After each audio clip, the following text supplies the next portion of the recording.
Welcome back. Here we are looking at lesson 2 now in Unit 0 Algebraic Tools in the grade 11 University Functions class.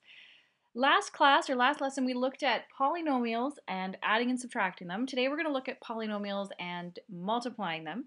The general rule is to multiply any two polynomials, multiply each term of one by each term of the other. So you'll hear people saying multiply each by each, and that's what they mean. If you have two binomials rather that you're multiplying together, then people sometimes use FOIL. So the first, the outer, the inner, and the last, but that's still just each term by each term. So first times the first, first times the second, second times the first, and second times the second. When we have more than two, 3 or 4 polynomials that are being multiplied together, then we're just going to take a systematic approach, and we'll do a few examples here so you can see what some of the options are for you. So when you're asked to expand, what you're being asked to do is to distribute, to multiply into the brackets, and to open up the brackets. So often that you'll see expand and simplify. If there are any like terms that you can gather, then that'll be your job to do that as well. So the distributive property is the property that has us multiplying each one by each one. So notice that, for example, A, we have a monomial, 3p, being multiplied by a trinomial, 2p squared minus p plus 4. And so if we do this monomial times this trinomial, we need to do each one by each one. So we're going to take the only term in the monomial and multiply that by each term in the trinomial. So we end up with our 3 times 2, the two coefficients multiply to get 6. And then p times p squared, the two variables multiply to get p cubed. And just remember that when you're multiplying variables with the same base, you add the exponent. So this is just any rule when you're working with powers is when multiplying powers with the same base, you keep the base and you add the exponent. So we don't see it. There's an exponent of 1 on this p, and that's how we ended up with p cubed. Then when we do 3p times negative p, there is a negative 1 here. So when you do 3 times negative 1, you get negative 3, and then p times p gets us our p squared. And then 3p times positive 4, the 3 times the positive 4 gets you positive 12, and then that's the only p there. So now this 3, 2, 1, this is written in descending order, so we're looking pretty good here. We can't simplify any further because we don't have any like terms. If we look at the second example, we have a monomial times a monomial times a monomial. And since we have 3 factors being multiplied together, we're going to take BEDMAS, we're going to take a lesson from BEDMAS, and BEDMAS recommends that we do division and multiplication in the order that it appears from left to right. So if I want to go in order from left to right, then best to take, because we want to do 2 at a time, 2 polynomials at a time, we're going to do this monomial times this monomial to get a new one, and then we'll do that one times that one to get the final answer. So the 4 times negative 3 gets our negative 12, and then the x times x squared gets us the x cubed. So we've taken these 2 polynomials and simplified them, and now we can do the negative 12 times negative 2 to get 24, and then the x cubed times x cubed to get x to the 6th, remembering that you keep the base and add the exponents when multiplying powers with the same base.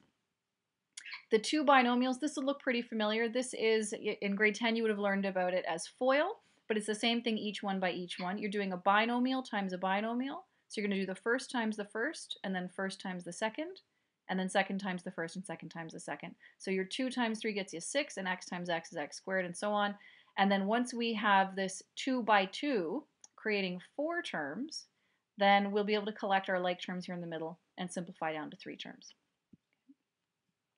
So we want to expand and simplify. Then we're being asked to remove the brackets using the distributive property, then collect like terms, and to get it down to as simple an expression as we possibly can. When you have more than one set of brackets, then go to the innermost brackets first. So once you go into the brackets, then you start BEDMAS again.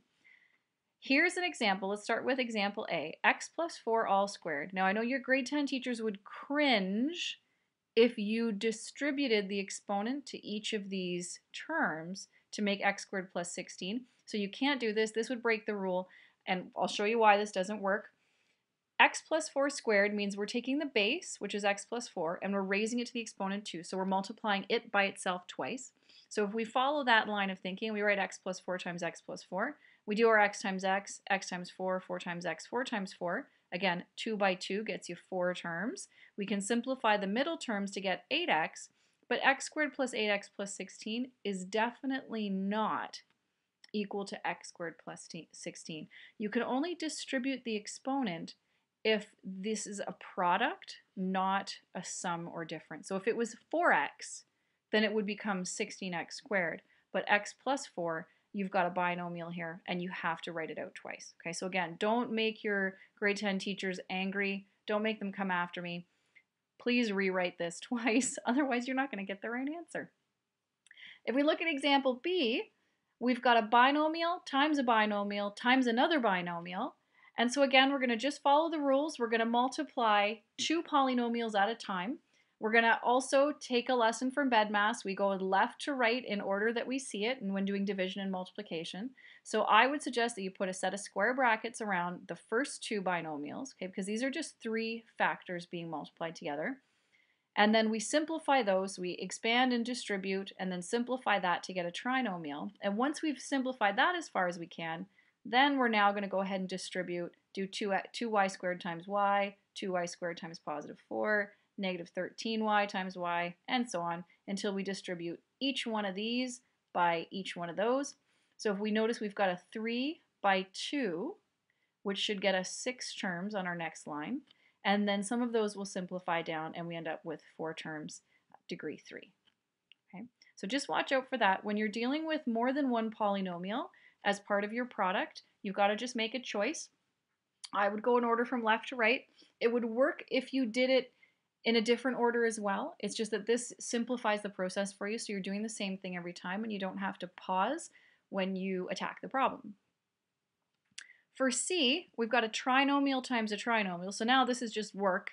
A 3 by 3, okay, should get us 9 terms on our next line. And we're really just going to do x squared times 2x squared times x squared times negative 2, and write those out.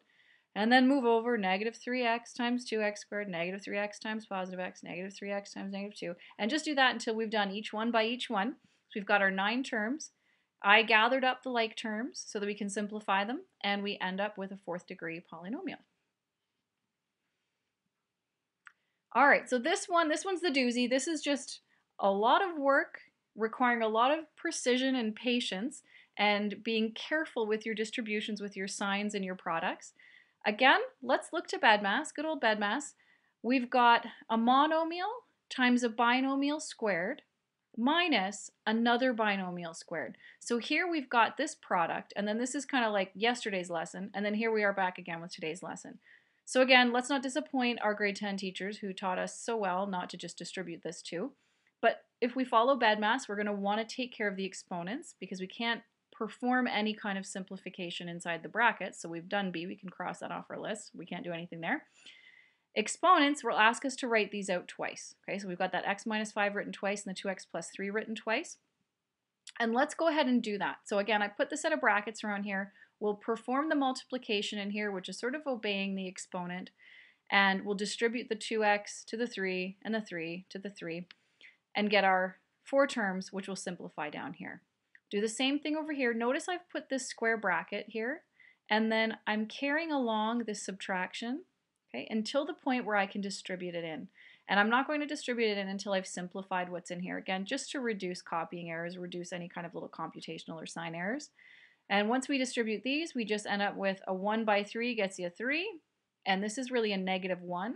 So that's also a 1 by 3 gets you 3 more. So these 6 terms we're going to simplify down, and we end up with a 3rd degree polynomial, 4 terms. So that was real quick and easy methods in order to simplify your polynomials that you're multiplying. Your homework, as per usual, is the operations with polynomial worksheets, the same one that you worked on yesterday. Again, these are the recommended questions, but if you finish these and you don't feel like you are very confident and comfortable with the work, then do the ones that were in between here. Those are implied. These are suggested, but practice until you're quick and you're getting them correct all the time. That about sums up lesson 2. Take care, and we'll see you next time.